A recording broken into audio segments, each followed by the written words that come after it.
Good evening, everybody. Hope you've all had something to eat, something to drink. So welcome to the England Athletics London Volunteer Awards. This is always the highlight of our year in London for the England Athletics Council. It's where we thank the people who make our sport happen. We thank the officials, the coaches, the club committee members and the helpers.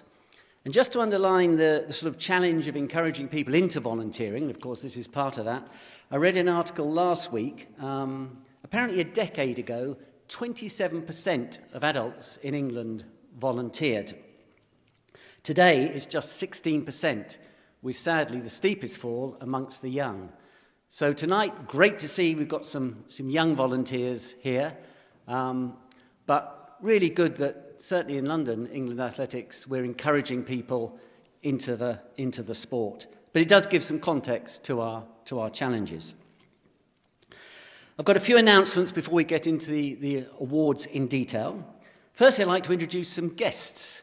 So we have Tunjai Akintoken over here.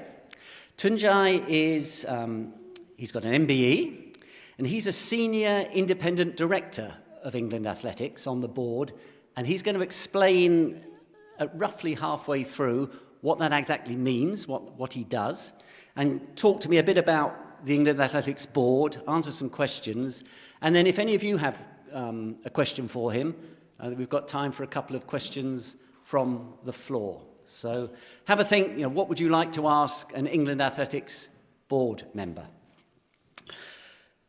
As well as being a board member, Tunjai is a director of LinkedIn.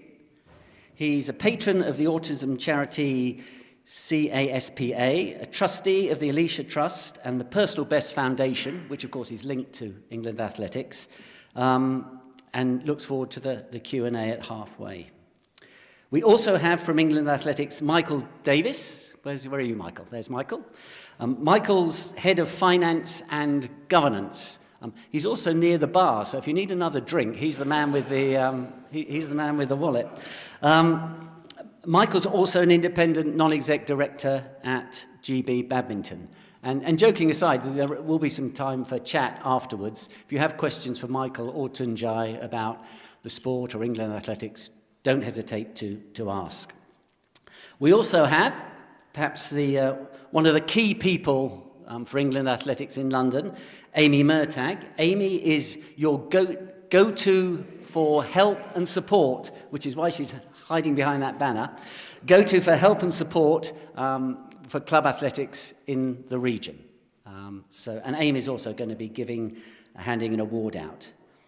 And, well, nearly finally, we also have a number of councillors from the England Athletics London Council. I'm the chair of the council, but if you are a councillor, you're going to meet them when they hand out awards. Could you just put your hand up if you're a councillor? Fantastic. So we've got quite a few of the councillors here. Again, chat to them. The London Council, we're your eyes and ears, the sports eyes and ears.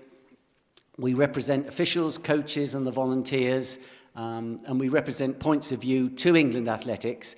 And it's a two-way communication as well.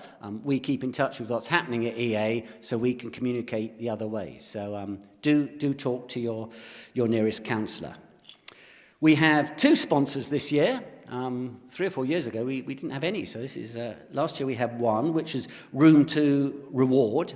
And they're giving no surprises, a hotel room. And that's going to be... We've looked at all of the awards at the end, so this is a special extra award, the Room 2 reward, and sports shoes. One of England Athletics sponsors are also sponsoring an award, and there's a gift voucher attached to that.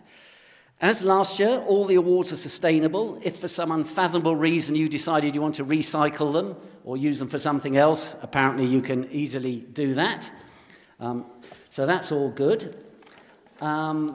What else do we have? Bit of housekeeping. If there is a fire alarm, follow the green, there isn't one planned of course, follow the green signs and go right and out of the building. Ladies' toilets are out the door and upstairs, men's are downstairs, but you've probably all found that already. What else do we need to know? Yeah, the event is live streamed, so Our friend at the back is filming it at the moment. Last year we had nearly 500 views on YouTube. That wasn't 500 on the night, but over the next 3 or 4 weeks, people, obviously there might have been some people going back again, but out of all the regions, and every region has its award like this, I think London had the most views. So I'm sure none of you do this. Just be aware of your language. There are people watching from different clubs and the athletics family around London. Do share pictures and comments. Do tag in some of those links there on social media. I'd like to thank the St Bride Foundation for this wonderful venue. Something odd, and I spoke to a few people who were last year. The room seems smaller than last year. It can't be, because these rooms must be several hundred years old, but it's a great room to have an event. So thank you to St Bride, and thank you to Amy for booking it.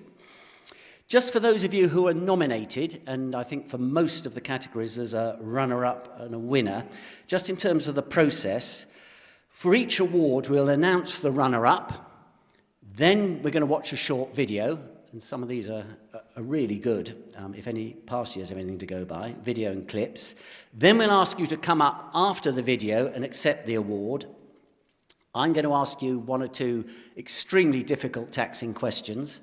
No, just ask you about your discipline and how you've done what you've done, if that's okay. If you can stand roughly in this area, so you're on the video, and I'm just going to pass this microphone to you. I'm not actually going to physically give it to you, I'll just move it over to you.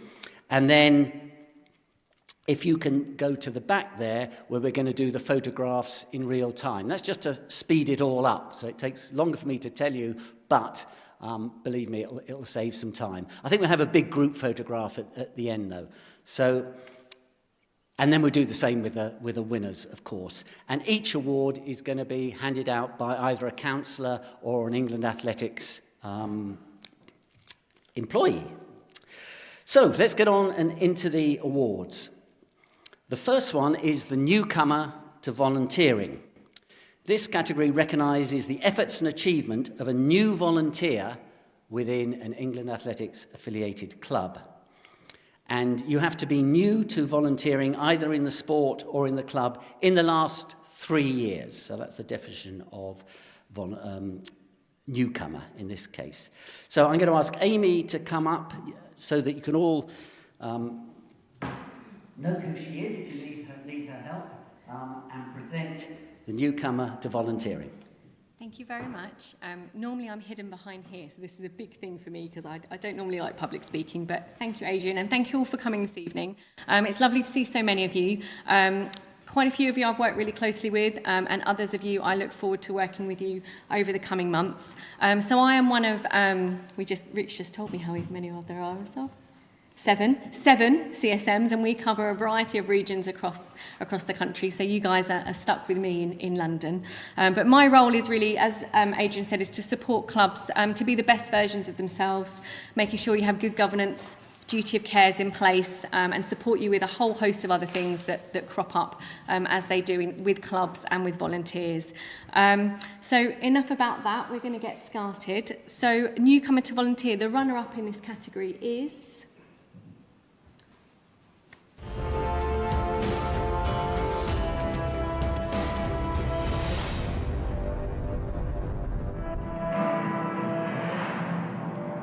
So congratulations, Helena.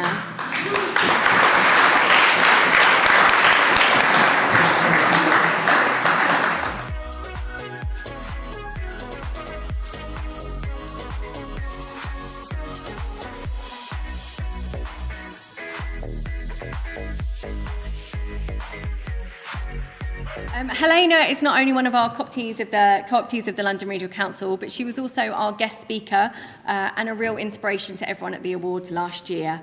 So when not competing in para-athletics, Helena can be found behind a computer at the trackside, diligently operating the timing software and dealing calmly with the inevitable glitches.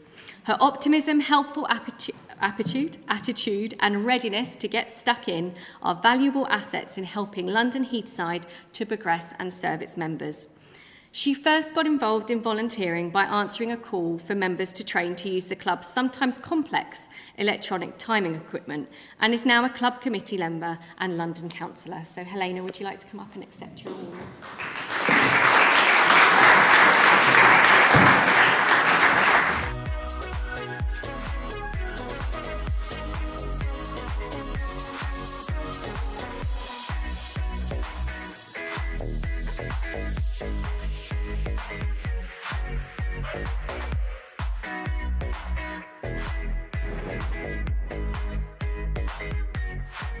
Thanks. Well done. Congratulations. One thing I was thinking when I was looking at this nomination is, what are the specific rewards of working in timekeeping? Because it always strikes me it's one of the most pressurised jobs. You've got people wanting to know what their time was. You've got electronics obviously going wrong. What's the reward? What do you get out of it? I guess that's actually part of the reward. It's quite exciting. You don't quite know what you're going to get on each race and the different technology you're going to work with. But it's just great to be a part of the races. Like I've been able to get involved with races where there's been like World Masters records set and things like that. And I get to see some of the best upcoming talent as well. It's just an opportunity to get involved, really. And obviously, when it's wet and raining, we're the ones in the tent or in the building, so that's kind of a novelty. Good point. You're sheltered. And what advice would you give to others thinking about it? And this is a specific question because our friend down here, I was chatting to him earlier, and he's at Woodford Green, and he's looking at perhaps getting into, he's already timekeeping, but looking into the electronic thing. So what advice would you give to someone thinking about doing it? Just give it a go. Honestly, just get involved. Don't be scared by the fact that people might look a bit stressed on photo finish. It actually is really fun, and predominantly it does go really well. And yeah, just give it a go, see what it's like. It is very different, I think, to a lot of officiating roles in athletics. So if you like working with computers, cameras, getting involved in the tech side of things, it's definitely something you should give a go. Brilliant. Thank you very much. Well done, Helena.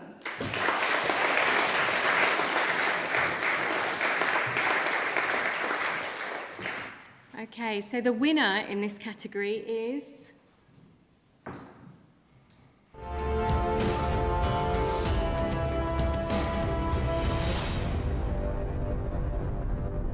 So congratulations, Linda.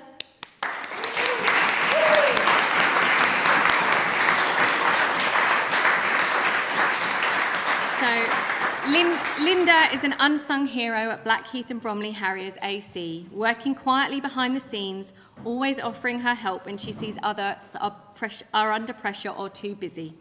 In her role as Minutes Secretary for the Club Executive Committee, she ensures meetings are scheduled and communications effectively with members to ensure they are reminded of these meetings and have details to attend in person or on Zoom. Linda is always on hand to help with our home track field open fixtures. Thank you very much, Linda. Congratulations. Thank you. I'm gobsmacked. Oh, thank you.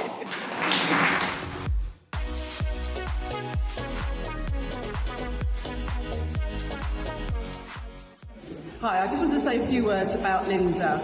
Linda has been a great help to many of us here at the club. First of all, she books all our hotels, helps out with the meals and who's eating what at events and things like that. She's absolutely brilliant at that sort of thing. She helps out with all our flight bookings when we're going away flying. Basically, she's a very organised lady. She's great in our meetings. She does all our minutes, keeps us on in check and makes sure that we're all following the agenda. She's absolutely a great help. Everybody needs a Linda in their athletics club.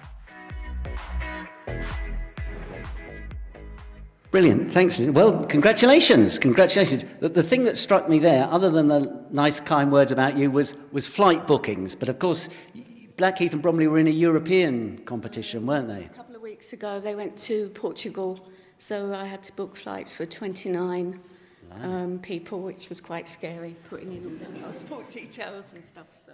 Absolutely, no, that's going above and beyond. Finished fourth. They finished fourth? Brilliant. Yeah, in Europe. No mean feat. And what motivates you when you're doing a lot of these administrative tasks vital to the running of the club? What motivates you and what satisfaction do you get from doing it? One of the best things was when the team qualified for the they qualified for the final on the Sunday of the Team Cup. And it was seeing the youngsters, when they realised they'd qualified, just dancing and shouting and singing and everything, and with some of the other teams as well. That was brilliant to watch, really lovely. And you're part of that, of course, which is brilliant. Yeah. In the distance, but yeah. Fantastic. Well done, Linda.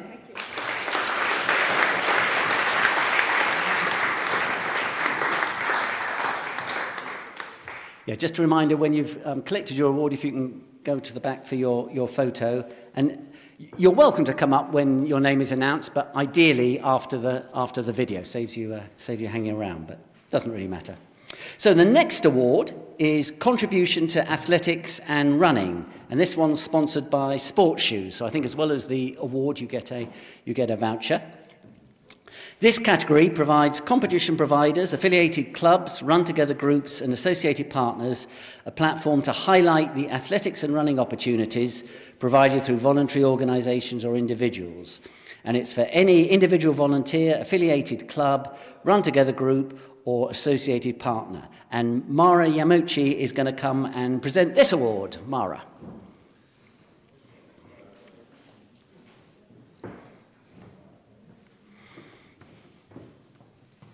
Good evening, everyone. Thank you very much, Adrian. So I'll announce the runner-up first in this category. So the runner-up is, and many congratulations.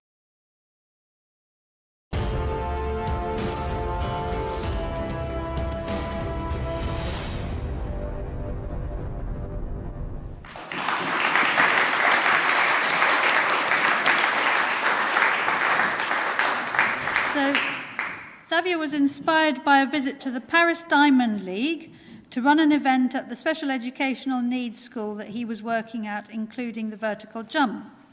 From here, he set up Jump 3, which stands for Just Uplifting Mental Prosperity, to provide an opportunity for everyone passionate about athletics to get involved. Jump 3 events are very fun, as people may have practiced something like a standing long jump but never had it marked. These events aim to shed a light on field events and increase the growth of jumping through this. This is actually his second award. He last year won the Inspiring Officials category.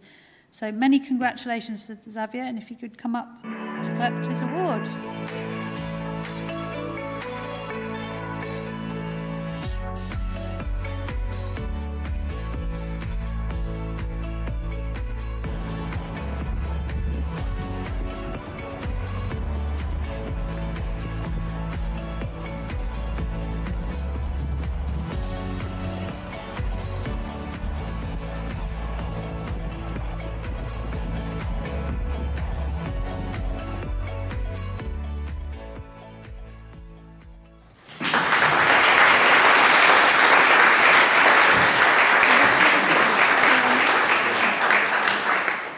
Well done, Xavier. Thank you, Mara. Well, well done. And as we were chatting earlier, this is your second award in 2 years, so congratulations. Tell me a bit more about this. Do any of the people taking part, do they then go on to do high jump or long jump? And how does that work? And are you adding do you plan to add any other events into the jumping? Yeah, I plan to add the pole vault as that's also a part of jumping. Yeah. And was called the pole jump before pole vault, so yeah. I didn't know that. And what about the question of them going on into doing long jump and high jump and competing? Is that something you encourage, or is this just really about the fun of jumping? I'm always encouraging, and you know, most of the people don't run for a club, they just unattached, so I inspire them to jump and then jump for a club, and then regional, national, see where it takes them, you know. Brilliant. Fantastic initiative. Well done, Xavier. Thank you.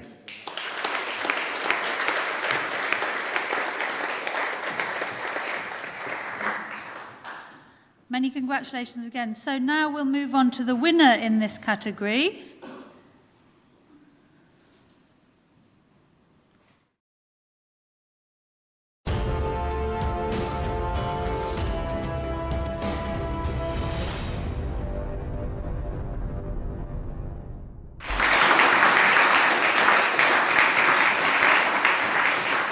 So Ben is the volunteer race director for the night of the 10,000 metre PBs, which I'm sure many of you have been to. This event started in 2013 with just 56 UK athletes, and it's grown ever since. And in the 2024 edition, it had 403 athletes from 40 countries and 6 continents competing. And it also incorporated the Team GB Olympic trials for the 10,000 metres. This event was key in the investment to redevelop the Parliament Hill track. In the weeks leading up to the event, Ben has a key role in facilitating athlete participation and building a positive spectator experience. If any of you have been there, I think positive spectator experience is an under-description of how fabulous it is, with unticketed access, an array of entertainment and refreshments. So sadly, Ben could not be with us this evening, but his colleague Callum is here to say a few words. So if Callum could come up and accept the trophy on Ben's behalf, please, that'd be great.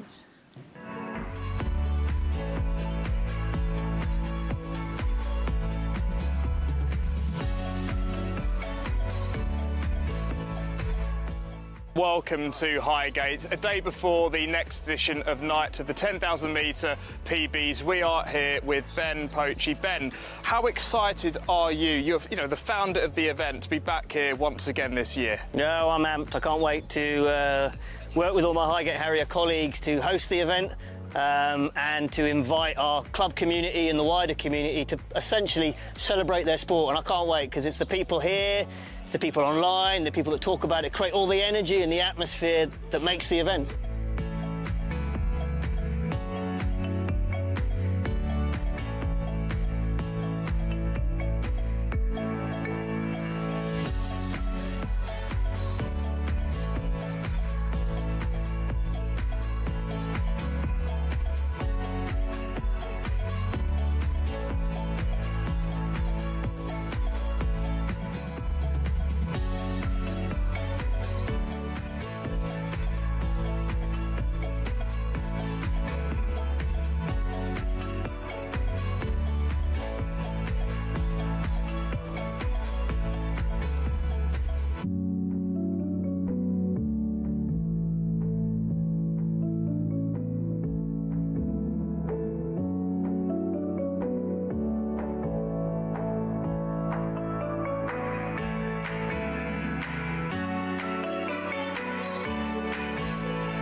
Well done, Ben. Thanks for collecting it, Callum. Just one question. Obviously, Ben's not here, but how would you sum up Ben's qualities, particularly as they pertain to being the volunteer race director? Mad genius, unbridled enthusiasm, just endless smiles and energy. Brilliant. Yeah. Brilliant. Thank you very much, and thanks for collecting on his behalf.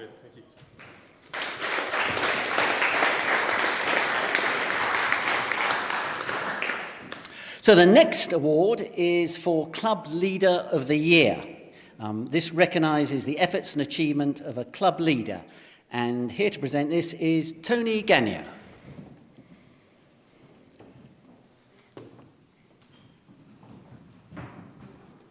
Good evening, everyone. Welcome here. After the 10K, really good night. You should go there. Fantastic. Anyway, the run-up in this category, here we go.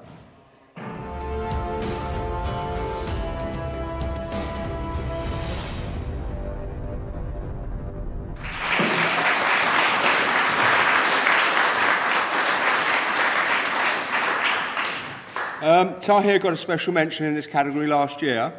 He founded Tooting Running Club and has effectively cultivated an inclusive and welcoming environment, encouraging diverse participation and promoting the club's mission to increase physical activity within the community.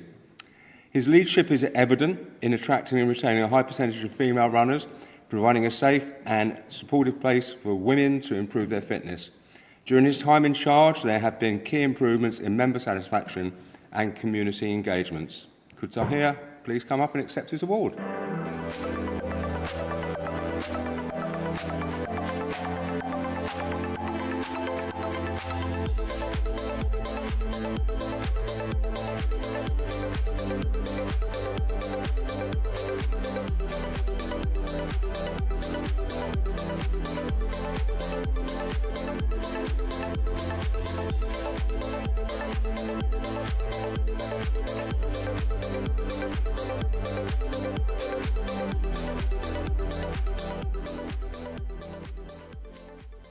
Good to see.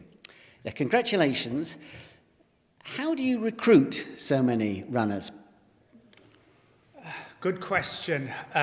It's really all about promoting the club in wide sort of areas, predominantly social media, Instagram. So we do an annual survey as well, just to sort of touch base with people, get a sense of how they're finding out about the club. And lots of our runners have found us through Instagram. We've done other things like Parkrun Takeover. That sort of brought a whole host of runners to us. Things like getting nominated for awards also brings us to the attention to the wider community. That sort of gets you into the local press, that kind of thing. And there's a feel-good factor about the club. Word of mouth, that's another thing. It's just grown phenomenally in the time. Brilliant, very well done. And keeping runners, what's your sort of churn rate? Do you manage to keep runners, keep them coming back? Generally, we do. In London, especially within the area where we're based, Tooting, there is quite a high churn because people move around. A lot of our runners are in their 20s and 30s, and they don't always sort of settle down in one area, so we get a bit of churn. But we get others who have been with us for, since day one. Like Kate, for example, she joined us on the very first day, and now she's sort of helping out as one of our volunteers and is doing a phenomenal job. So things like that is sort of fantastic to see. So we get quite a lot of retention as well. Fantastic. Thanks a lot, Tahir. Yeah, thank you.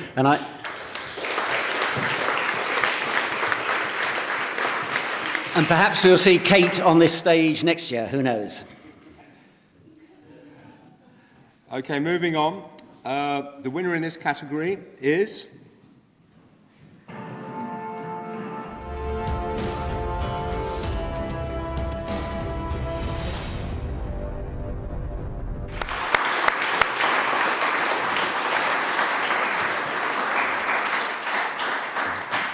Colin has been an active member of the Wimbledon Windmilers and led the club in events and volunteering.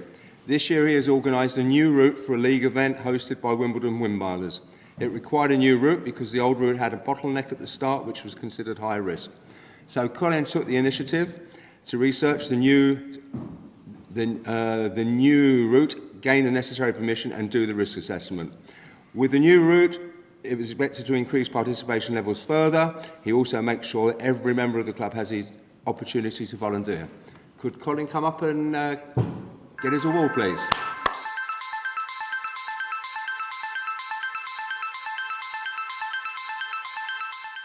We're nominating Colin Harris for the Club Leader of the Year award for being a central person responsible for organising long-standing club events such as the 3-mile handicap and the club championships. Colin is there supporting the cross-country races. He organises training sessions. He's amazing. I've known Colin Harris for 8 years. We first met at Parkrun and also during the pandemic organised quizzes and free weekly exercise sessions which still continue, which helps me to feel less isolated. He's just such a fantastic guy, a credit to the club and generous to a fault, and this award couldn't be more deserved. Colin is an amazing volunteer. whether it is organising volunteers, setting the course, marshalling, processing the results. He is always there at club events and external events as well. He's always smiling, he's always encouraging and getting you round the hard runs. When you join the Wimbledon Windmilers, you hear about this legend that is Colin. I'm so happy that he's in the club, and I'm delighted that he's been nominated for this award.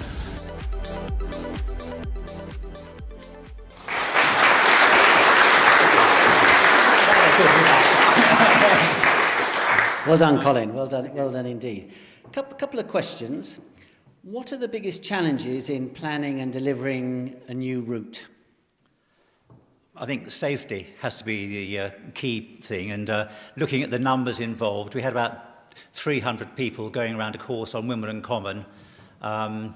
So I actually moved the start 50 metres so it was wider, so they didn't have to go through a bottleneck. Mm-hmm. Just little things like that. I mean, we're so lucky on Wimbledon Common having so many paths, but trying to make it fun and challenging at the same time. Thank you for that. That all makes sense. And we do hear about, particularly in London, some parks and open areas, the councils pushing back against use of their areas. How do you plan for concerns about the environment and any sort of surface damage? What's your sort of approach to that? Well, for any route, you've got to go through the rangers. They control Wimbledon Common, and it's sort of vital we stay on the right side of them for all the activities we do. I mean, it's not just Wimbledon Windmilers, Hercules, lots of other clubs use it. There are Surrey cross-country league races, many other things. So there are lots that they've got to take care of. But the most important thing also is supporting the rangers. So when they had their open day, I was volunteering as a car park marshal, things like that. So they give the park us permission to use the common, so we try and support them and give back. Fantastic. Some good tips there. Well done. Thank you very much, Colin.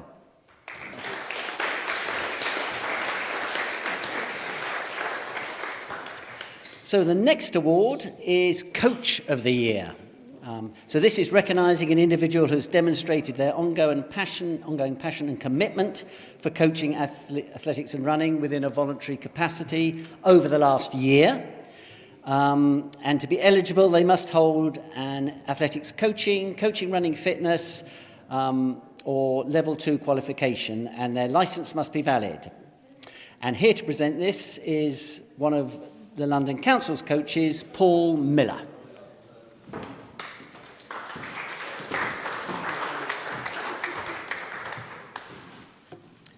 Thanks, Adrian. Good evening, everyone.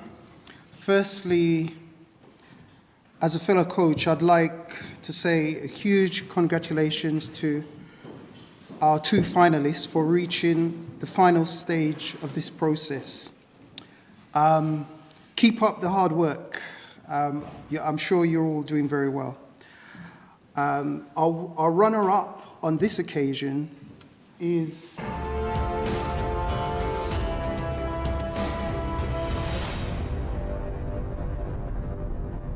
congratulations, Andrew Fleming.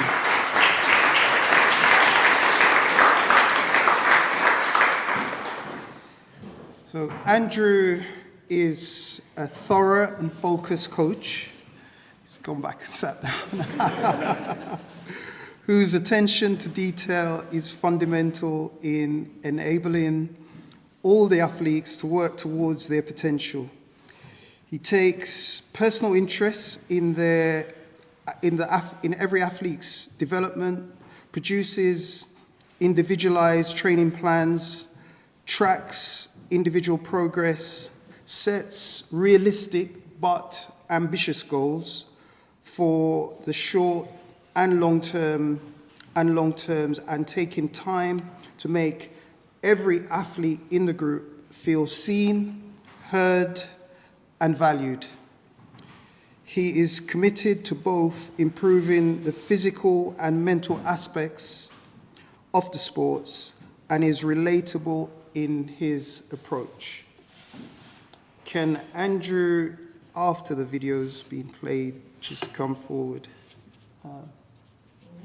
to accept his award.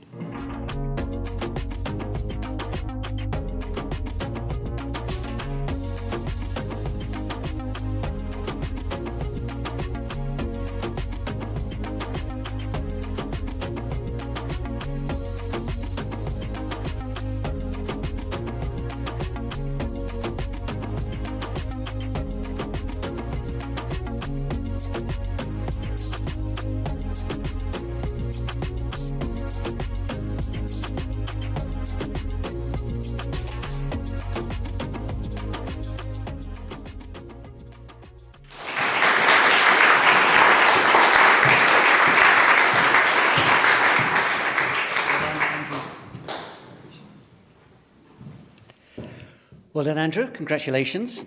A couple of quick questions. You spend a lot of time, obviously, developing others, coaching others. How do you develop yourself in coaching and keep in touch with the latest thinking and developments in coaching? It's my passion, so I spend all my spare time talking to other coaches. That's probably the biggest influence.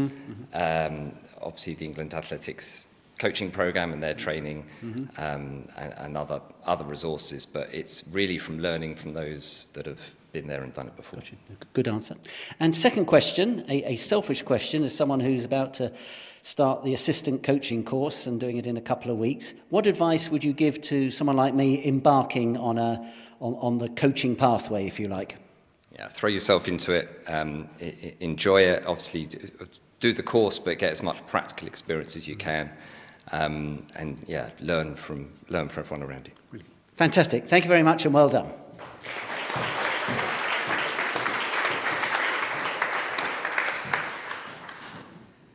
Now for our winner and 224 Coach of the Year.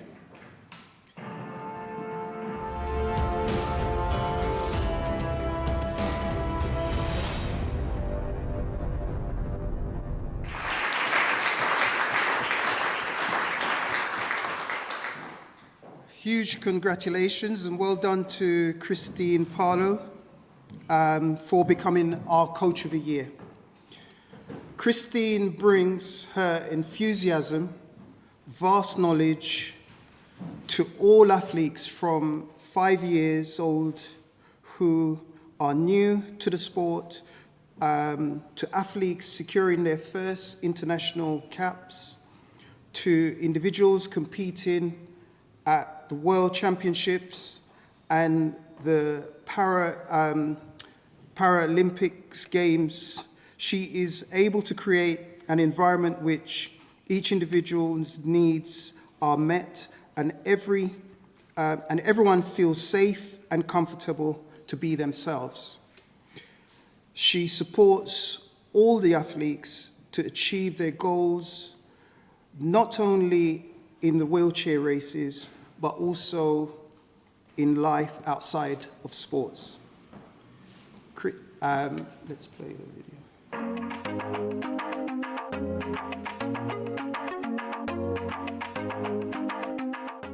Chris is well experienced and has been coaching at a very high level for a long time. He helps push me and helps me to reach my full potential. I wouldn't be where I am today without her. Chris is an amazing coach. She always pushes us to do better and gives us techniques and better methods. She always pushes people to do their best. And the way that she's impacted me, for example, she's changed me from being not even an athlete to actually racing at competitions and stuff. My name is Danny Sidbury and I'm one of Christine Parslow's athletes.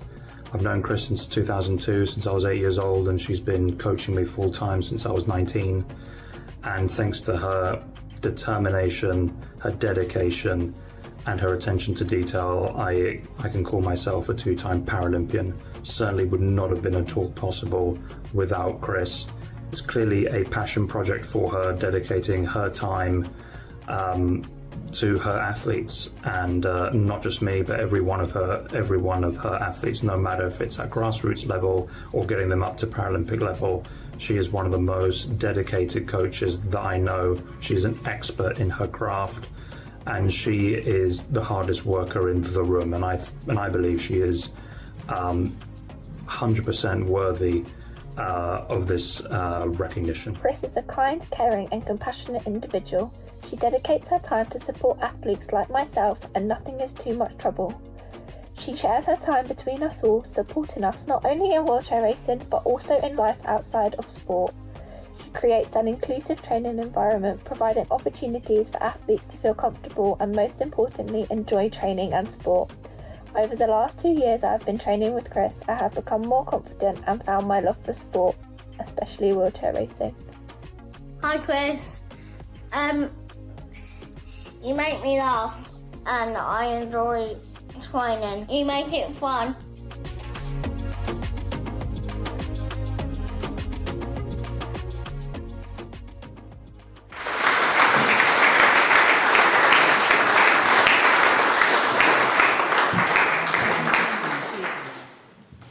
Well done, congratulations. And I'm going to ask you the same question as I did before. It may be the same answer. Is how, you're spending a lot of time coaching people. How do you develop yourself, and how do you take yourself forward in terms of your coaching pathway? It's interesting because I coach wheelchair racing only, so I'm not like the other coaches. I get most of mine from the athletes I coach. They challenge me all the time, so I have to go and find the answers, and sometimes, believe it or not, they give me the answers. Each of those is an individual, and you have to treat them very much like that. Mm-hmm. So I would say that when they don't give me the answers, I'll ask them, and if they can't give me the answers, I'll ask people like you in the room of any ideas you can possibly come up with that we can try.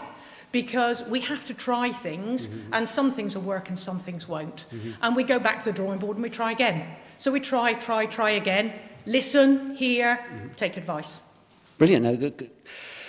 Great answer. And is there excuse my naivety, is there a sort of network of coaches who specialise in wheelchair racing? Is there a sort of support network? There's a few and far across the country. Across the world, there's lots. So I have just had the fortunate position to be out at the Paralympics. I was in Berlin for the Berlin Marathon this weekend. And a lot of your time you spend with your athletes. A lot of your downtime you spend with the opposition's coaches. And I have to say, you talk to other athletes from across the world, and you talk to other coaches, and you just talk it through and see what's possible. But it's that network really that is worldwide, and you take phone numbers, you take email addresses, and you reach out and you ask, and sometimes you get the right help, sometimes you don't take it. Brilliant. Great answer. Fascinating insights into that world. Well done, Christine. Thank you very much.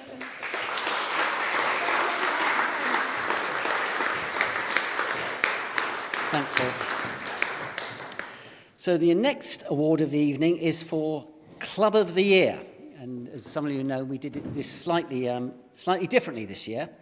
To be eligible, all clubs must be affiliated to England Athletics. Clubs were originally assessed on criteria that explored the club's key achievements, the member experience provided, and whether they were fully compliant with club standards. By the way, if you want to know about club standards, Amy is your expert, so speak to her afterwards. But new for 2024 this year, the first, second and third place have all been identified through an online live vote. So hopefully the nominated clubs were twisting the arms of their friends, members and families. And to present the Club of the Year award is Mark Purser.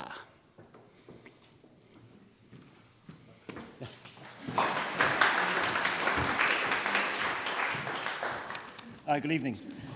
Right, on this occasion, we can have one winner, obviously, but in true award ceremony style, we will showcase our 3 nominees.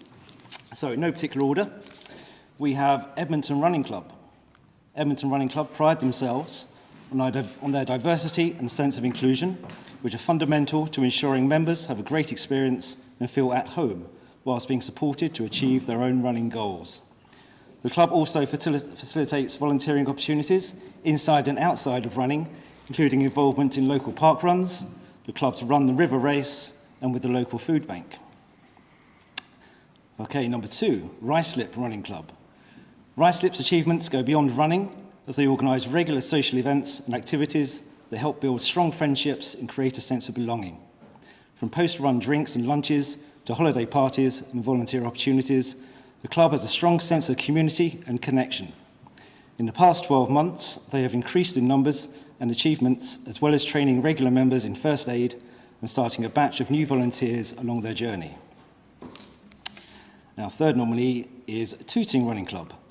Tooting Run Club, is a community outreach running club with an inclusive program for beginner and intermediate runners.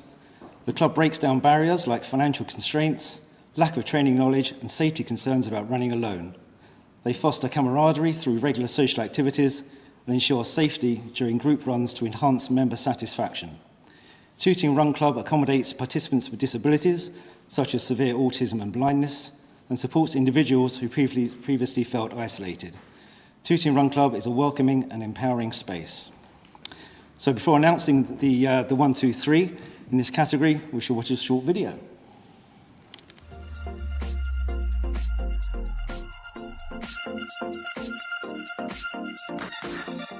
Hi, we're Ruislip Running Club, friendly and social running club based in Ruislip, northwest London. We started just under 10 years ago with about 60 members, and now we've got up to 200 plus, growing every day. We have members ranging from couch to 5k up to ultra marathon level, and we'd love to tell you more about the club. I moved from Australia. I went from knowing no one in the community to having a family. It's a great way for me to really keep healthy and have a social life at the same time. Now I'm doing half marathons, signed up for ultra. I'm quite slow compared to a lot of other people in the club, but that didn't stop anyone from supporting me. There's always something to look forward. Weekly pub, the monthly hike, summer barbecue, or the Christmas do. We love supporting our local community, from local fairs to local park runs to local races. Ruislip Running Club, we are more than just a running club.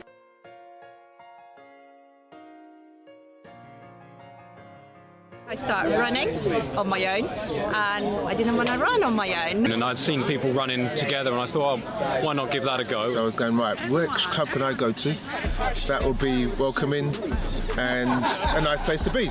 So I did a little bit of research, and Edmonton came up trumps. It's just a really good social environment, a lot of encouragement.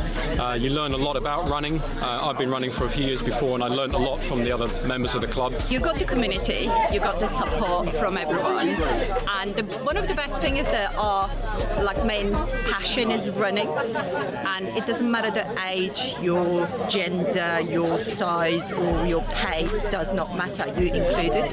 It's just fantastic club spirit and just lots of new friends, lots of new experiences. Joyful. Family. Nourishes my heart, nourishes my body, nourishes my soul.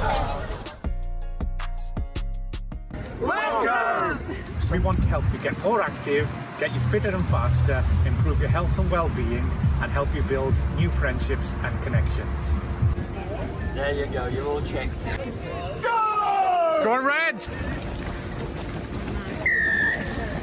It's been great to come every week, such a fantastic community. Side as soon as you can do, you run short distance. 96, 7, 98. Felt very included. It seems to include all ages. Because of Tooting Run Club, I've seen my mental health increase and I've made lots of new friends. Well done, Red. It's also free, which is highly beneficial since we're living in hard times with the economic crisis. Thanks to their enthusiastic and friendly team, I knocked an hour off my marathon PB time. Makes such a difference to our park runners. They've improved their times, and the brand new people have come and done park run where they've never done it before. It's a great sense of community.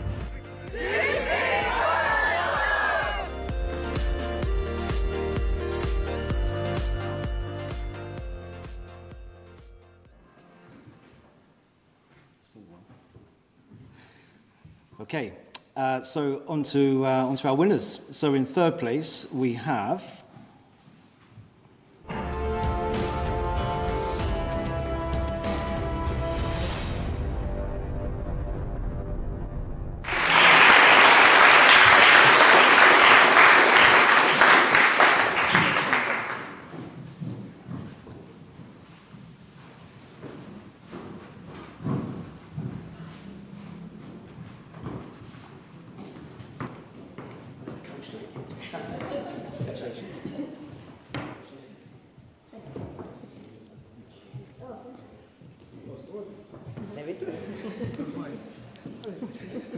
Thanks, Mark. Congratulations. Well done, all.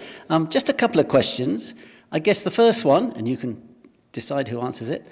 How do you attract and retain the volunteer helpers who you need to make the running club happen? Who wants to answer that? Me? Well, just everyone just helps. They just really enjoy it. It's a great community, great family, and everyone likes to pitch in. Thank you for that. And do you have any plans for the future, or are you going to carry on doing the same great things?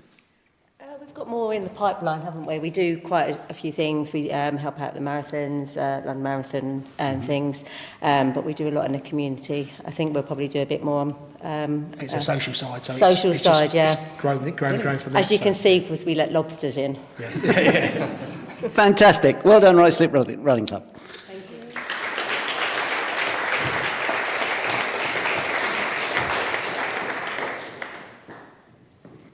Okay, the slightly bigger trophy for the club in second place, and our runner-up this year is.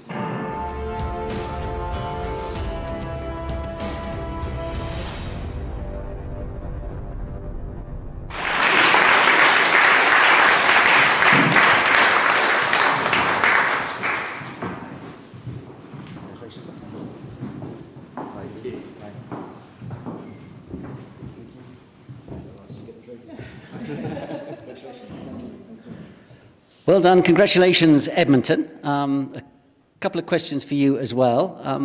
I know the Edmonton area, it's very diverse with many different minorities. How do you engage with them and attract minorities? Who would like to take that? I think it's all about fun and inclusion. We encourage everyone to get involved. It's not just about the running, it's not just about how fast and how fit everyone, it is about taking part. Always at the end of a club run or a race, our members are there cheering every single runner as they finish, and that's something that I'm really proud of as a club. Brilliant. Thank you for that. And it isn't actually in the citation, but yes, it is. You mentioned you help the local food bank. How do you do that? In what way do you help them? At Christmas mainly, it's collections in the supermarket, and then it's actually attending the food bank, packing and helping people as they come to collect their groceries. Brilliant. Nice. Fantastic. Well done, Edmonton. Thank you. Thank you.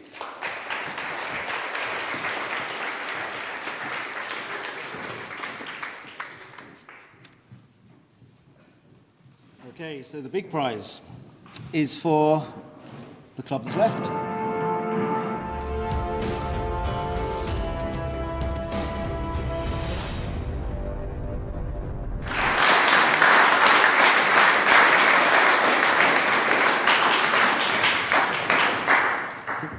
I think the whole of Tooting's here.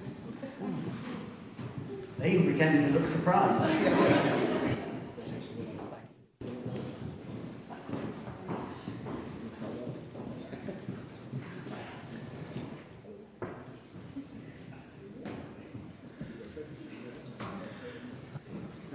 I said you'd be on the stage. It's just a year earlier. Fantastic. Well done, Tooting. Couple of questions. Decide again who might answer it. It struck me that the running club, someone mentioned in the film there that it's free. How do you overcome the financial constraints? Where do you get, if people don't pay, where do you get your funding from? We got funding from the National Lottery and who else? London Marathon Foundation, also from the local council. So yeah, we basically we got 1 year funding from them, and now we're looking to secure further funding. By applying through grants. The vision is to keep the club completely free to the whole community, so nobody has to pay at all, and it will come through grants. But we're also doing a community fundraiser on Friday as well, which Kate is organising, along with Katie as well. And that's sort of a means to bring some extra sort of cash into the club. So things like the money mainly goes for track hire, so we can do interval training, that kind of stuff. Pay for coaching, also supplies and equipment, that kind of thing. So nobody has to pay at all to train with us. Fantastic and great answer. I'm sure that will be helpful to other clubs. And the second point, I noticed obviously, as the nights draw in, you're going out running at night time. Are there any specific guidelines you take on nighttime running safety? Particularly, do people leave the track and go out on the roads? Or? So the nighttime running that you're sort of referring to is probably our social run. So the track running is under floodlights, so that's different. So social run is around the park, and we do it in a group. So we split into groups, and we have multiple run leaders who have come through the club. So they were like our runners who have now sort of graduated up. Many of them have done the LURF with England Athletics as well. Ruth is one of them as well. So we all wear high vis, we all look out for each other, we go on well-lit paths, we publish the route in advance so everyone knows where we're going. We do regular stops, so there's 3 muster points where we do a head count just to make sure everyone's okay, and we get everyone safely back. So health and safety is something really important to us, and we make sure that we don't leave any stone unturned in that regard. Fantastic. Some great tips, practical tips there for everyone else. Well done, Tooting. Yeah, thank you.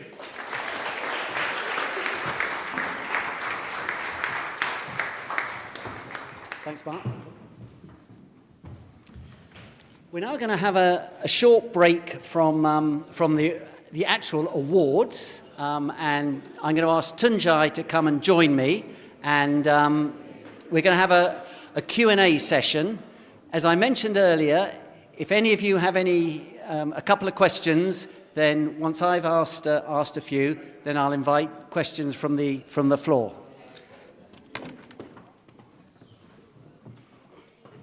Grab a chair.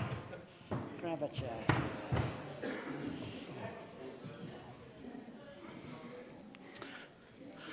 Okay, as I mentioned, Tunjai is a Senior Independent Director at England Athletics.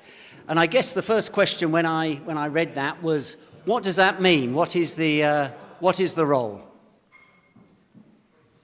So I get, well, the role of a Senior Independent Director is probably not dissimilar to most organisations that have Senior Independent Directors. So I guess first and foremost, I'm there to act as a sounding board for the chair and give impartial advice and act as a liaison between the rest of the appointed and elected independent directors.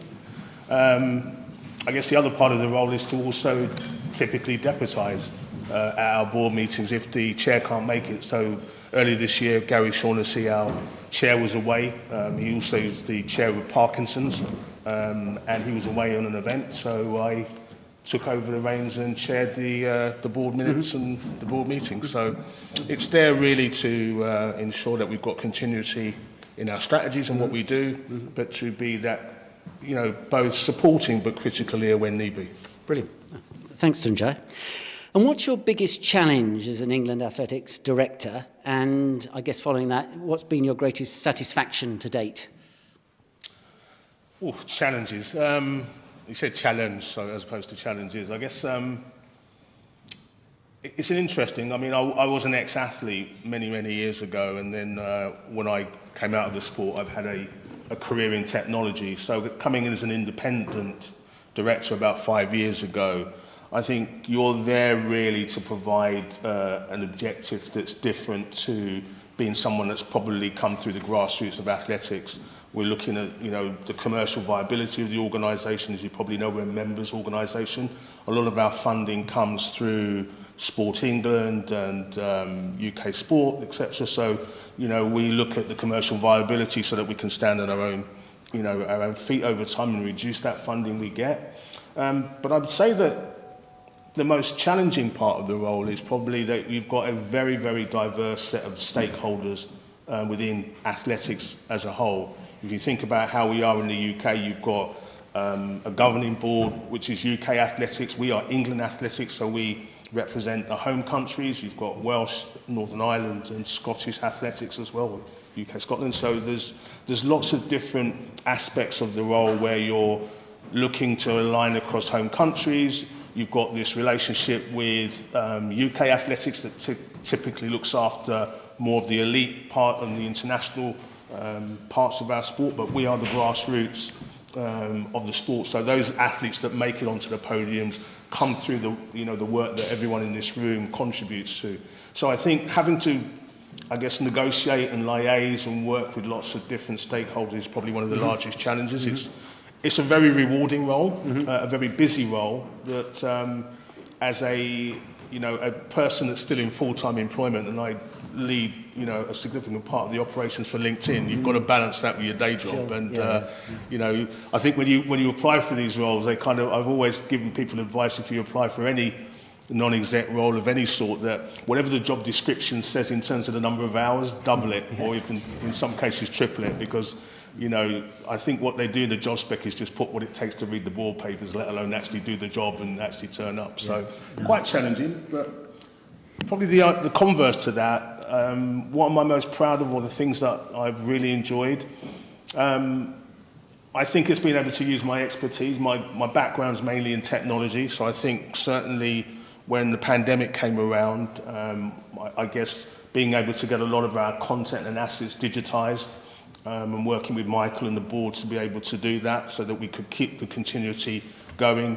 Lots of coaching qualifications were put online. I think that was something that I was able to lean in and bring my expertise. And probably more recently, and it's something that you mentioned when you were doing the intros, I've run and known my own charitable trust for over a decade.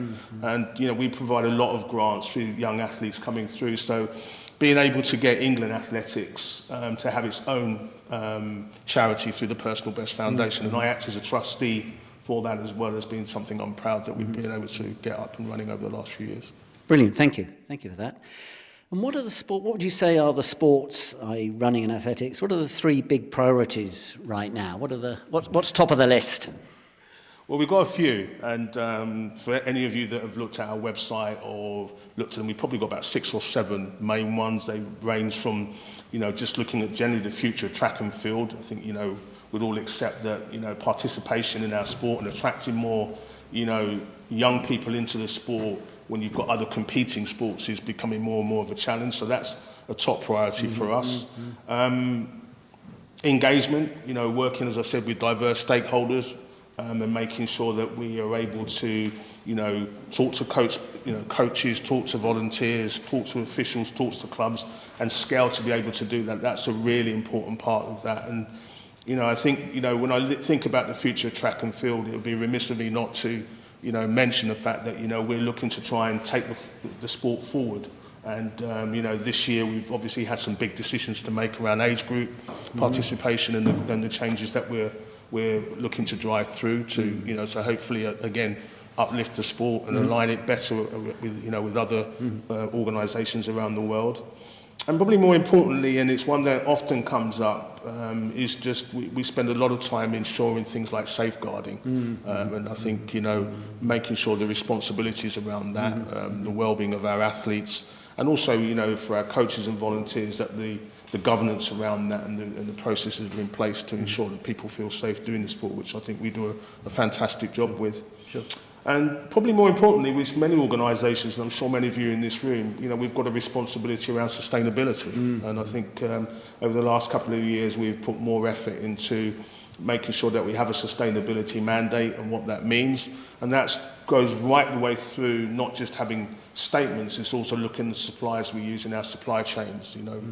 Most of our cars that we have in England Athletics, and keep me honest here, Michael, they're all electric now, but also looking at the types of organisations that we engage with in terms of sponsorship or commercial arrangements. We really look at that whole ESG mandate to ensure that we are, aligning to our strategies. So there's a number of them, but I think there's probably the main 3 that are probably keeping us busy at the moment. Lovely, thanks for that. And I guess finally for me, what's top of the board's agenda at the moment? What will be top of the list next time you meet up? I think age groups will certainly be one that's still, we're navigating through that at the moment. So I think that will be certainly for the next year or a bit will certainly still be a priority for us. We want to ensure that we transition that, in a collaborative way. We've obviously gone through some dialogue this year. We've still got more work to do. There's a task and finish group that's working through, the complexities of that and ensuring that all the stakeholders involved are kept up to date with what we're doing. That's certainly a priority for us. And I think, just our overall unified athletics strategy that we've outlined many times before, is something that we want to be able to continue to execute against, and I think that's probably going to continue to be a top board priority. And probably more near term, as you probably know, we've got our annual general meeting towards the end of this month, so that's kind of probably top of mind to get the agenda done for that. Well, let's get that sorted out. Brilliant. Thank you very much, Tunjai. Now, I did say any questions from the floor. If you do have a question, put your hand up and I'll come over with the microphone. Who would like to ask Tunjai a question? Anybody got anything on their mind? Anything about England athletics? Here's your chance. Don't withhold. Anything you want to know or anything you want to challenge or... Fantastic. Fantastic. Tunjai, we've been looking today about a lot of people getting involved at grassroots level and getting involved in volunteering, coaching. How does England Athletics Board see getting those people, young people, different cultures, involved in England athletics and the board process? How are you nurturing them through that? Excellent question. Bringing them through to board members.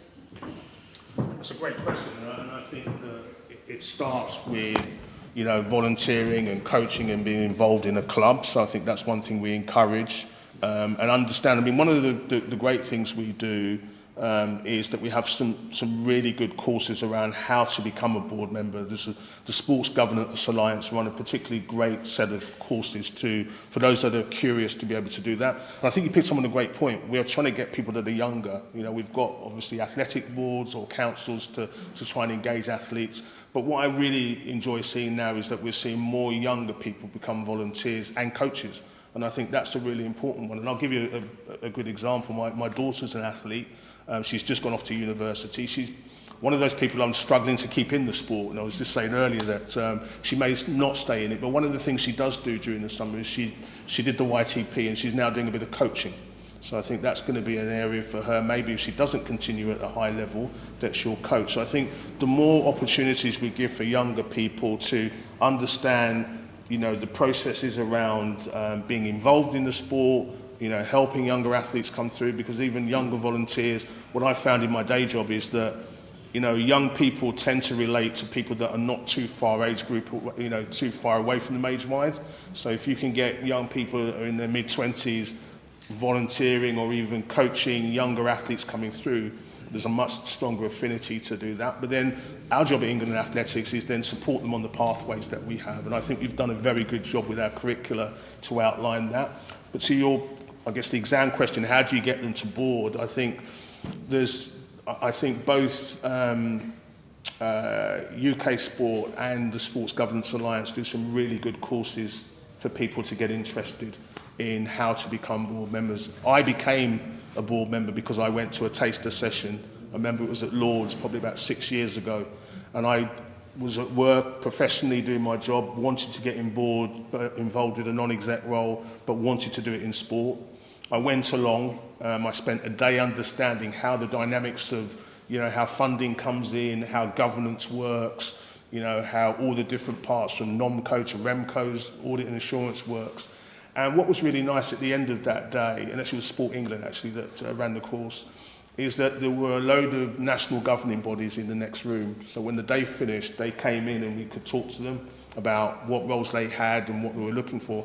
And surprisingly, most, and including our own board, what we're looking for is diversity of thought. We don't want lots of people that have probably grown up through athletics and not done anything else, because you get innovation and you get performance driven through a board when you've got diversity. So we are looking for people from different backgrounds, and we're encouraging young people and people that are probably, you know, experiencing their roles to apply. So if you look at the makeup of our board, you've got people that are in technology, people that are in commercial environments, people that are in marketing, people that know, you know, different areas, and that diversity helps us. So yeah, absolutely. I think our board is very diverse if you look at it, but it's also not just in terms of race, ethnicity, gender, but it's also in terms of age as well. It's been much broader than it probably was many years ago.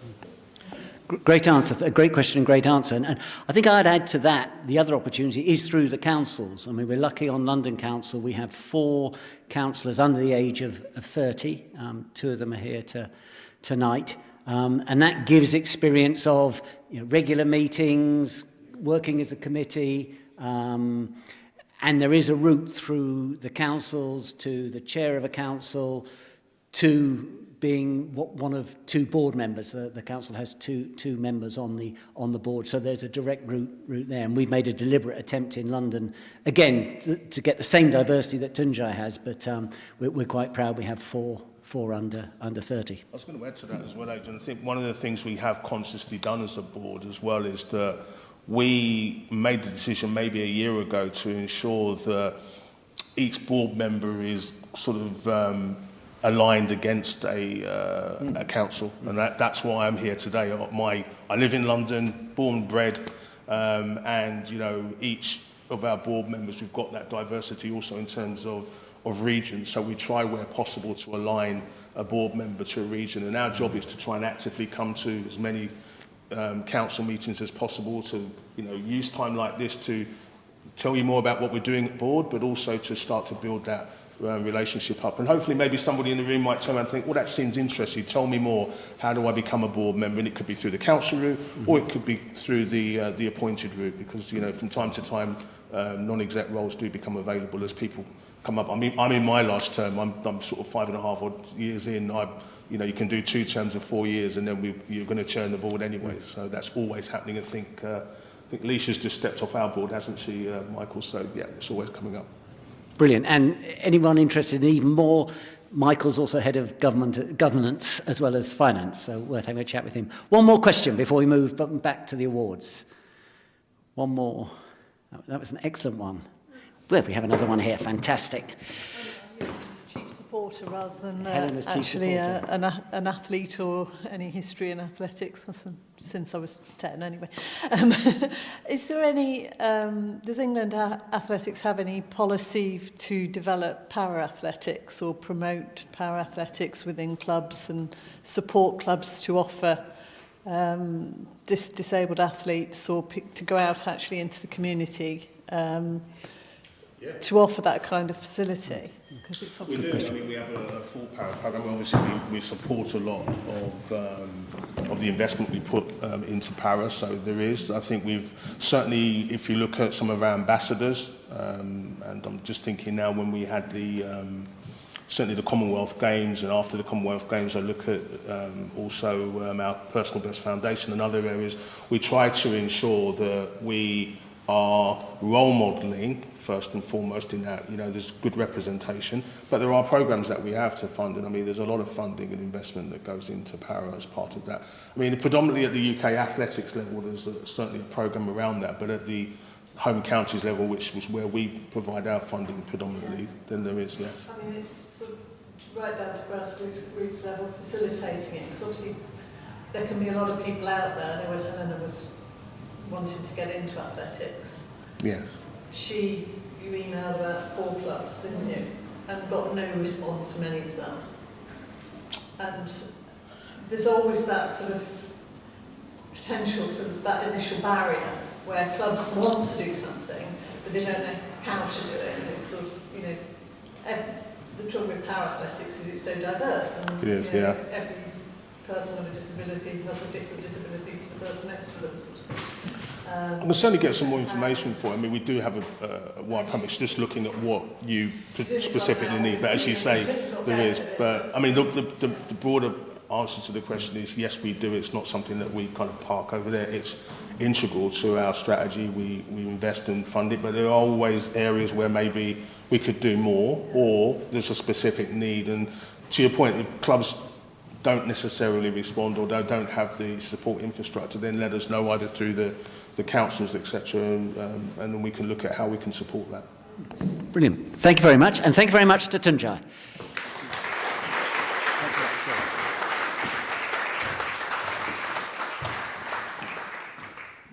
Right, back to the awards proper. What's the next one? So, the next one is for Inspiring Officials of the Year. This celebrates excellence across officiating. It could be for service to the sport for many years. The dedication and commitment an individual has shown to progress through the pathway, officiating at major competitions, or an official who has gone above and beyond, or all of that. Eligibility, the nominee must hold a valid official's license, level 1 or higher. And to present, well, actually to talk about, and you'll see why I'm saying that rather than present, to talk about these awards,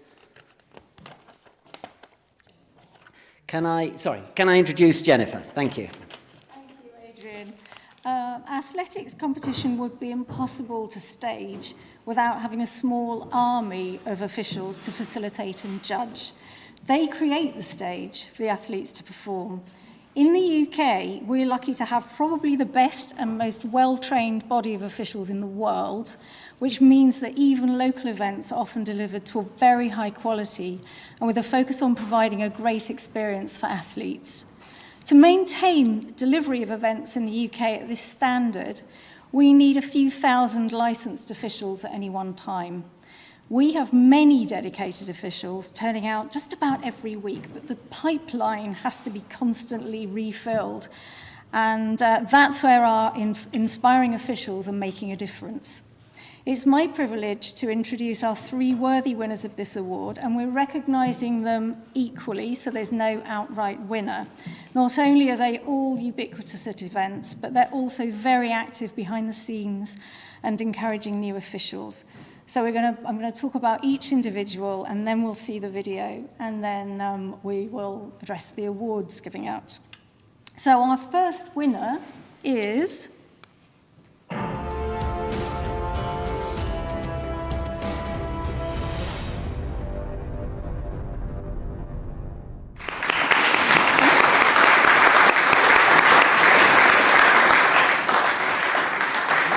Malcolm is a multi-talented official covering track, field and endurance and has been a member of Serpentine Running Club for over 25 years.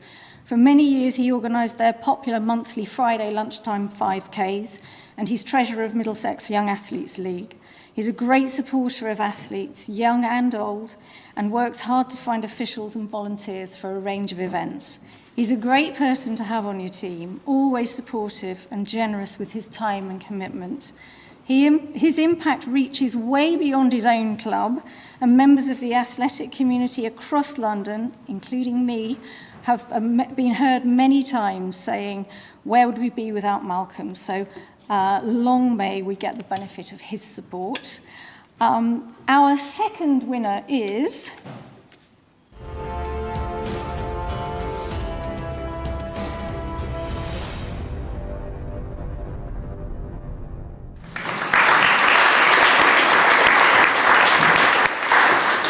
John is instrumental at Blackheath and Bromley Harriers in ensuring the safe and successful running of their open meetings. He's their official secretary and immediate past president and is very effective at finding and encouraging new officials. So, for example, he's been running workshops to support new officials to gain confidence in their roles at the club's upcoming competitions. He's an experienced track official himself and often at events. The current club president of Blackheath and Bromley explained why John is a worthy winner, saying he always goes above and beyond what is required and does so with an aura of calm that is steadying and reassuring for our team. So well done to John. And last, but by no means least,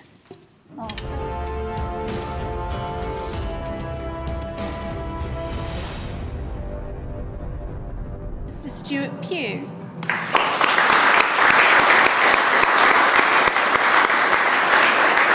Stuart is an experienced track and endurance judge who always goes out of his way to help officials in all aspects of their journey. At events, he's not just helping the officials, but he also ensures that athletes, coaches, parents and spectators all have a positive experience.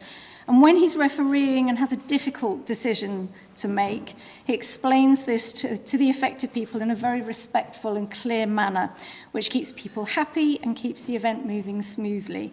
In his capacity as Middlesex County Officials Secretary, he's worked very hard to get to know officials across the county and is well respected by everyone. Stuart is a great colleague and super to work with. So now we're going to show you a short video to watch showcasing why all three of these are such inspiring officials.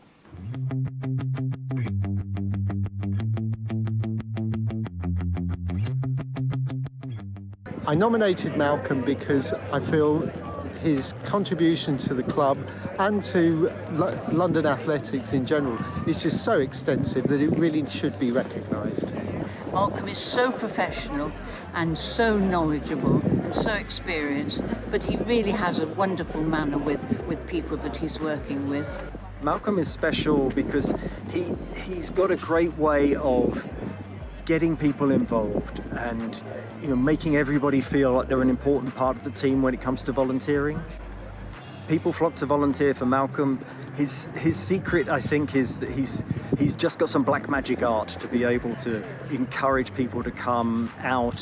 What he does is that when people come for the first time, he makes them really feel wanted. So once they've sort of broken that taboo and come across for the very first time, he makes them feel wanted. He gives them encouragement, shows them exactly what's required, and tends to pair them up with more experienced people to make sure everybody knows what they're doing. I nominated Malcolm because he does loads for the club and for Middlesex County. He organises events and he's always enthusiastic. He's always super welcoming. He never ever fails to thank people for when they've volunteered for an event. He's just such a lovely guy, a lovely man to have in the club and to do so much for the club. He's so approachable and unflappable. He's able to deal with events as they unfold and deal with any crises without them turning into a major crisis. I know that a lot of clubs have problems getting volunteers to help with all the races that are happening, but we don't have that problem, mainly because we have Malcolm, who is well known, very supportive, very encouraging, and people want to help him. Without him, we would be very stuck, I feel. So I am delighted to share with you why we think John Hubbard is very deserving of the title Most Inspiring Official. He is the reason I'm involved in officiating now, and I have been for a few years, and I absolutely love it, and I'm so grateful to him for getting me involved. I think he has inspired so many of our new recruits by simply sharing his story, how he went from a parent on the sidelines with his daughter to team manager and then official. And by doing that, by getting involved, you're enabling our young people to be able to take part and compete in athletics, which is so important in this day and age.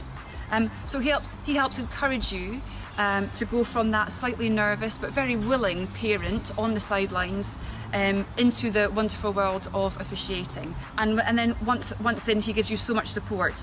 He does a remarkable job looking after all our existing officials at Blackheath and Bromley and encouraging our new recruits. I don't know how he does it, but he does a remarkable job.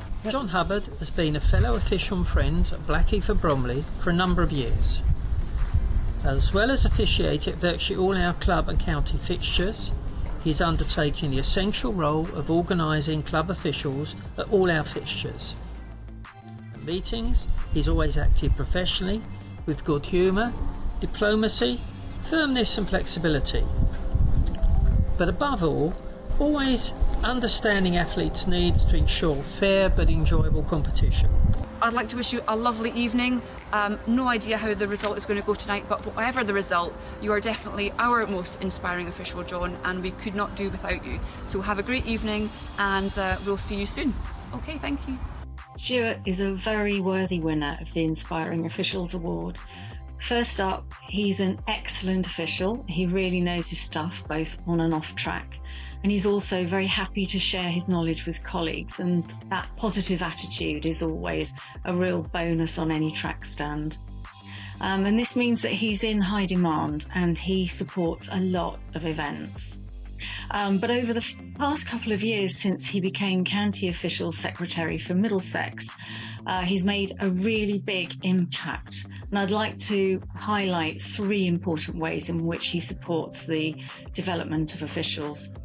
Firstly, he's created an officials area on the Middlesex website. It's got new content, it's helping people find the pathway, it's got lots of useful links and so on. And it's a really good resource for anybody who's new to officiating. Secondly, he's very well networked with the senior officials, and he helps to broker mentoring relationships between those looking for development and the more experienced ones. And thirdly, he's very proactive in helping officials access the opportunities they need to gain experience at higher level events. And this isn't just for new officials, but it's also for those of us who are trying to get to the national level. So I add my personal thanks to Stuart for his help in this. And as the result of all of this time and effort, is that we are producing more officials in Middlesex, and that's great news, of course, for the athletes. So, well done, Stuart, and I'll see you at an event soon.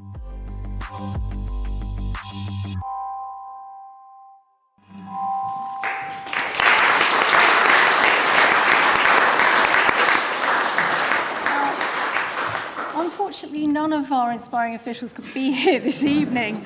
But, so Lena, could you come up and collect the award for Malcolm? Do we have Lena? Ah, thank you.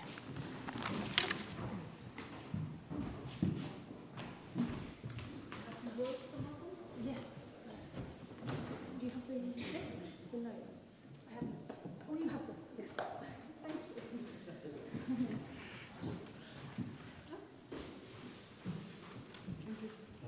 So I think instead of a Q&A, you've got some notes just to say about it. Yes, so I have just 5 sentences for Malcolm, just to read.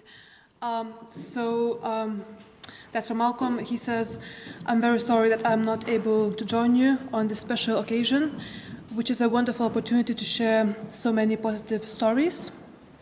I'm honored to have been nominated for this award and very surprised to be one of the winners, especially as there are so many people deserving of it.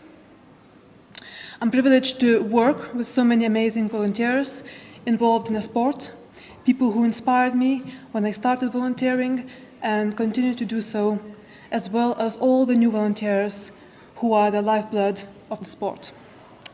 I'm proud to be a small part of the athletics community. Truly, you have helped me to become who I am today." Malcolm.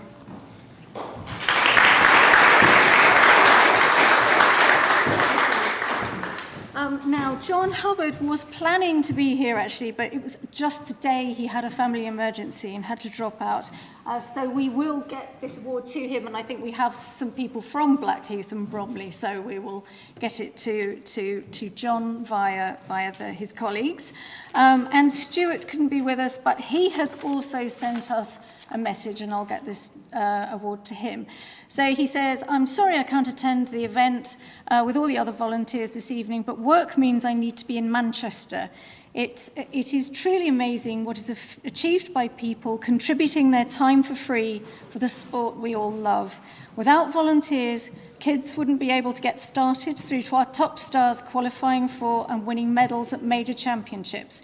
Congratulations to all the winners and all the other volunteers who make athletics possible every week of the year."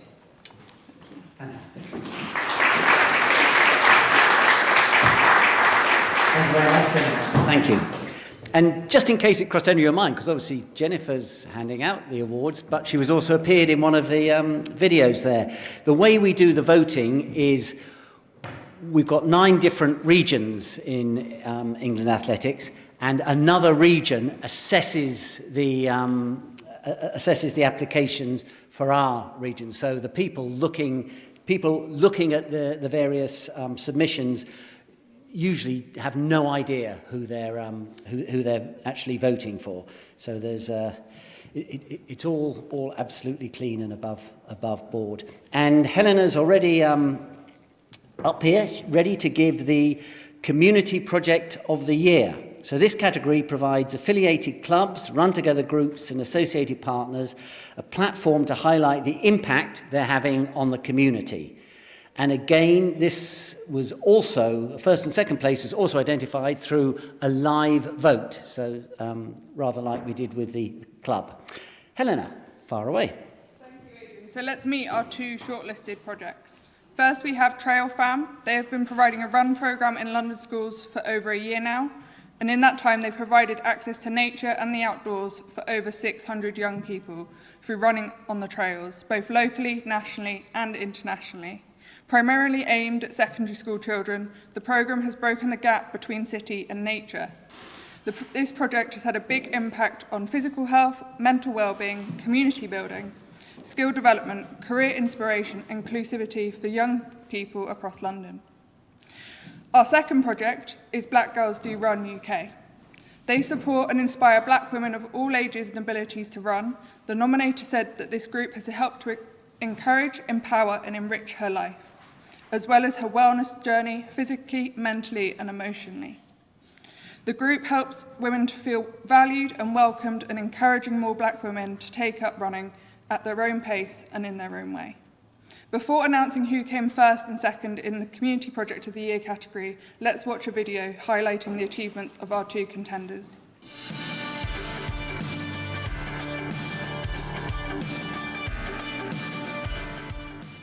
Hi everyone at England Athletics, thank you so much for this nomination. It means the absolute world. My name is Danny, I'm the founder of Trail Fam. I would love to stand here forever and tell you why I think Trail Fam should win this award, but I think better than me is some of our service users, so over to them. I think Trail Fam should win because it helps young people get out of the wilderness and do running. Thank you for the nomination, and I think we should win the award because we are a charity that help young kids get out into the forest and do trail running, and it's also free, and we take them to places like Codula in Italy or the Snowdonia in Wales. I think we should win the award because it helps young kids like myself have memorable experiences and helps us to join a community. I think Trail Fam should be nominated for the award because it helps you grow mentally and physically, and it helps kids in cities get out into nature. I joined Trail Fam because it got me into running. I think we should win the award. Anyone else there? Yeah, you should cut. You already won. You get me? Black Girls Do Run UK should win Community Project of the Year award for continuing to inspire women as they start their running journey. By offering a safe and supportive space for black women, they make sure that no runner is left behind. We look at actual wellness and well-being, different levels of health that women and black women are experiencing. Black Girls Do Run UK deserves to win this award because they need to be recognised, they need to be celebrated and honoured for the work that they've done to enable women like me to turn up to the start line as part of a group and not feel intimidated, to be there and to benefit from the joy that such events bring. Black Girls Do Run UK deserve this award for the dedication and time they have put in to inspire black women to get active, improve their physical and mental health, and make their mark on the running community. Black Girls Do Run UK inspire and empower black women to be physically active and make positive changes for their health and well-being.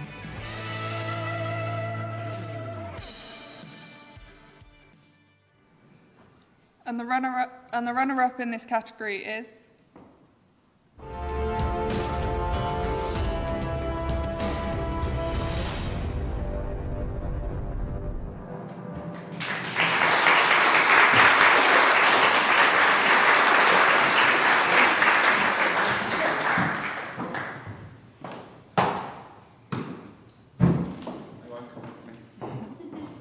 congratulations, well done.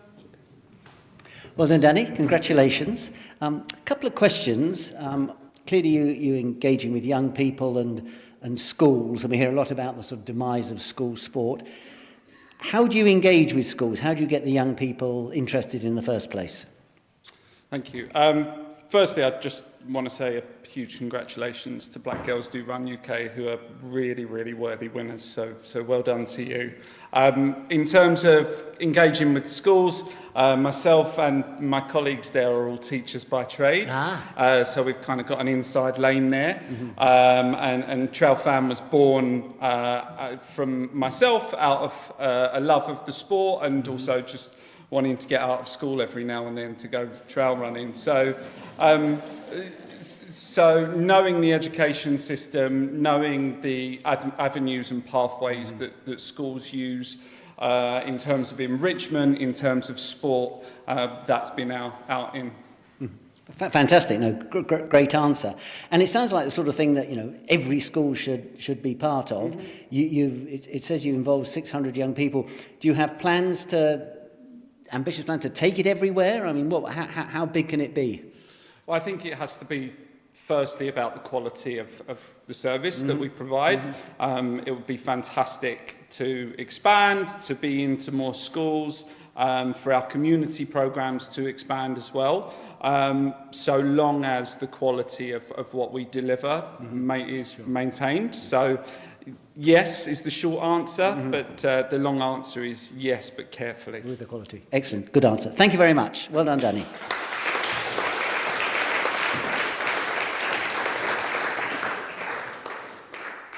And the winner in this category is...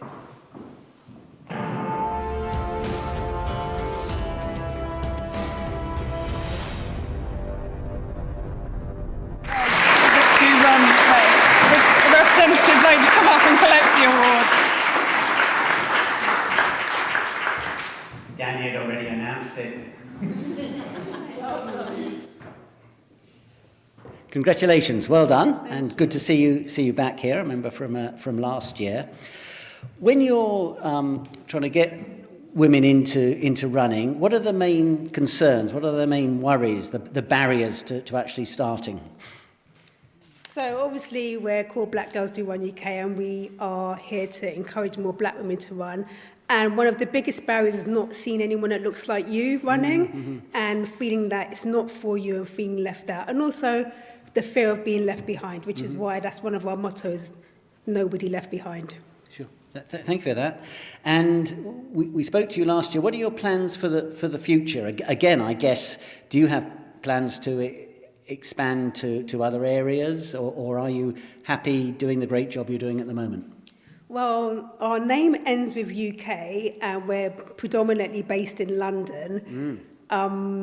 We would love to expand into other cities, but we don't believe that something has to be huge to be impactful. Sure. So where we are at the moment, we are a small group with a huge impact, and we will grow, but we'll grow organically and naturally rather than rushing it. Brilliant. Thank you. Sounds like similar to the to Trail Fam. Fantastic. Well done, Black Girls UK.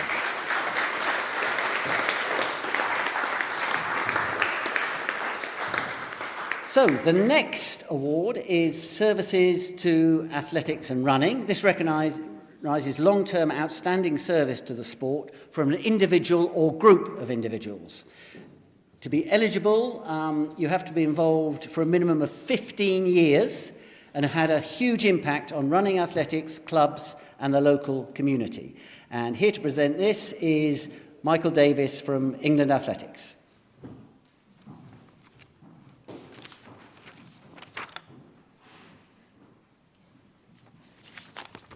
Good evening. I really get the chance to say a thank you to our clubs and our volunteers in my role, usually behind the desk. So I'm going to start by saying thank you to all of you who helped to make this sport as great as it is. In this category, we only have one overall winner. So the winner for the category is...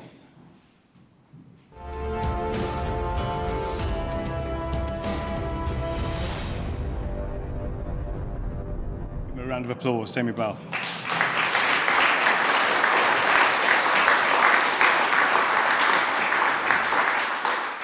So Jamie has over 30 years of experience with the hammer, and having himself been taught by the best in the business, he's now passing this knowledge on to the athletes he coaches. He encourages and supports athletes to be the best version of themselves and dream big with their ambitions. He has brought success to the throwing group at Shaftesbury Barnet Harriers, with many competing in regional, national and international competitions. Jamie is a coach who you would want to be on your side due to his amazing support. If Jamie's here, could he please come up and receive his award while we play the video?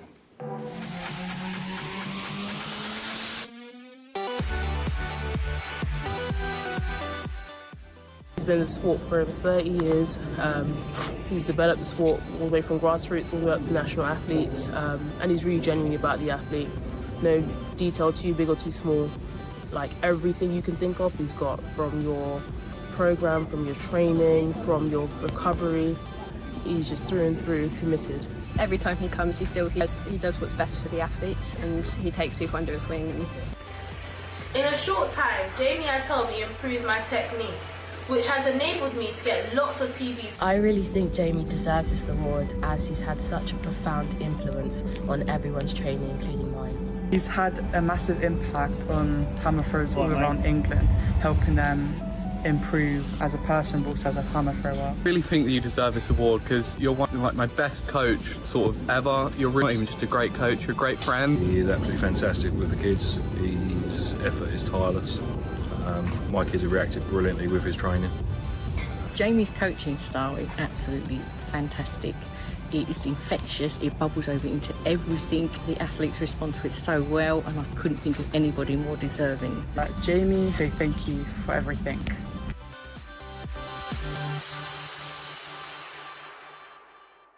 So well, and I couldn't think of anybody more deserving. Jamie, say thank you for everything. Jamie.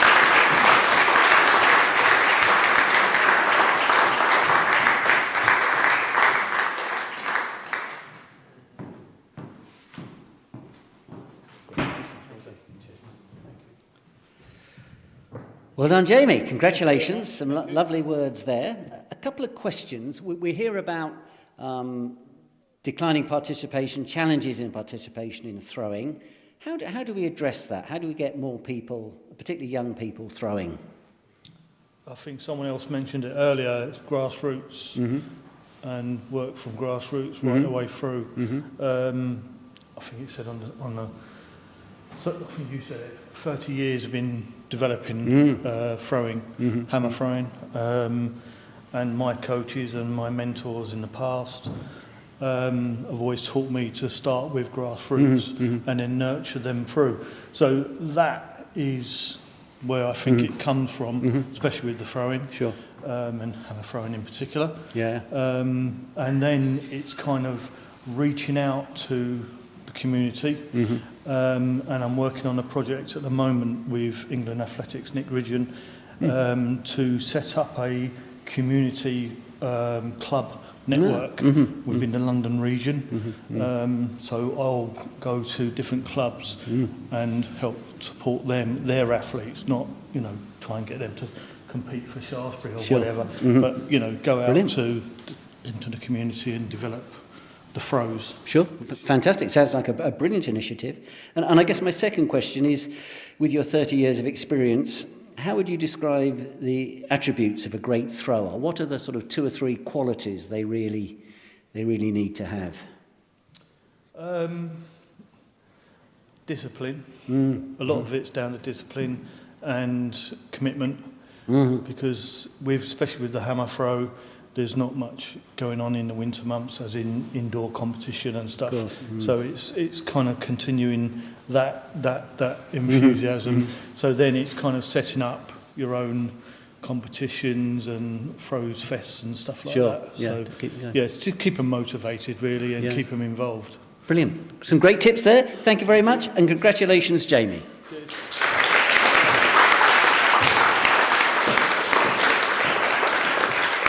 And thank you, Michael. So we're coming to the end of our evening. We've got one final award. This is the Room 2 reward, which I mentioned earlier, and Tunjai is going to announce that one.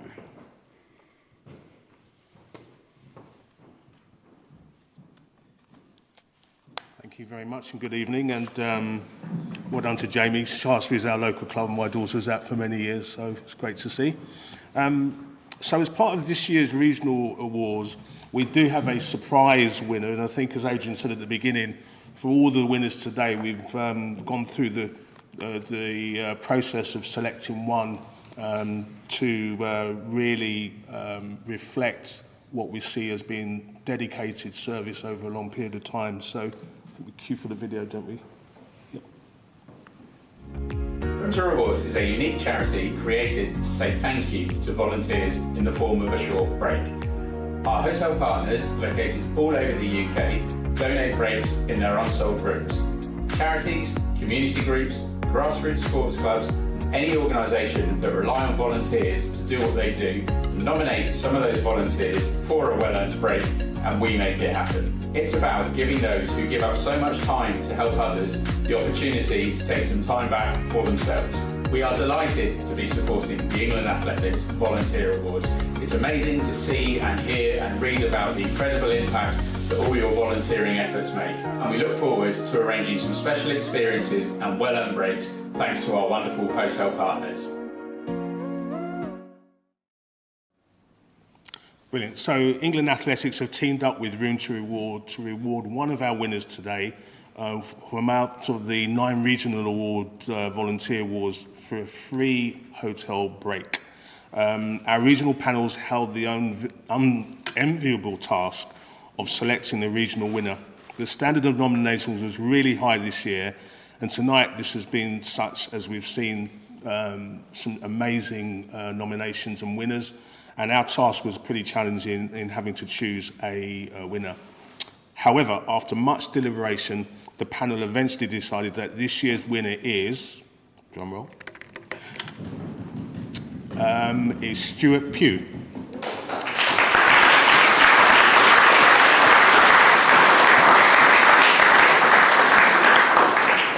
So the nomination really highlighted the fantastic role that Stuart has played in supporting athletics and running. The panel thought this reward would be a great way of saying thank you to Stuart for the amazing work he's been doing. As we mentioned earlier, sadly Stuart can't be here with us this evening, but is hopefully watching on the live stream. So congratulations again, Stuart, if you are. I think we should have a representative to probably collect this award on behalf of Stuart. Jennifer, and I think if you would like to come up, that would be great.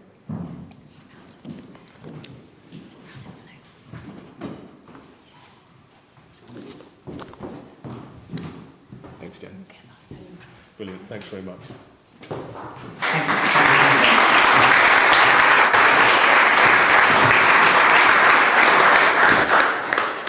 Stuart's tapping away on TripAdvisor as we speak. So well done, Stuart.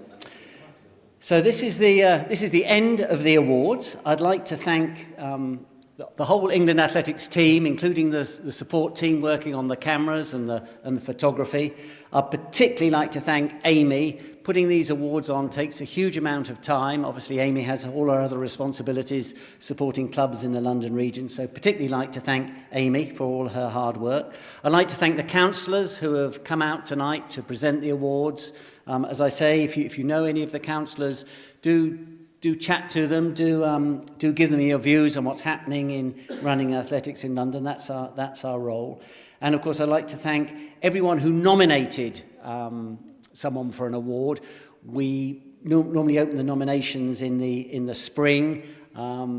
Usually there's quite a sort of slow in terms of numbers, and then with a week to go we get a pile coming in. So thank you for everyone who's filled in the forms. We know it's a little bit of work, but hopefully, particularly those who are either here tonight or watching on YouTube, you'll see it's all worthwhile. And then, of course, thank you to all the fantastic volunteers who have made the sport in London so good. Thank you very much. I think the bar's open for a little bit longer. Hope you have a good evening. Thank you.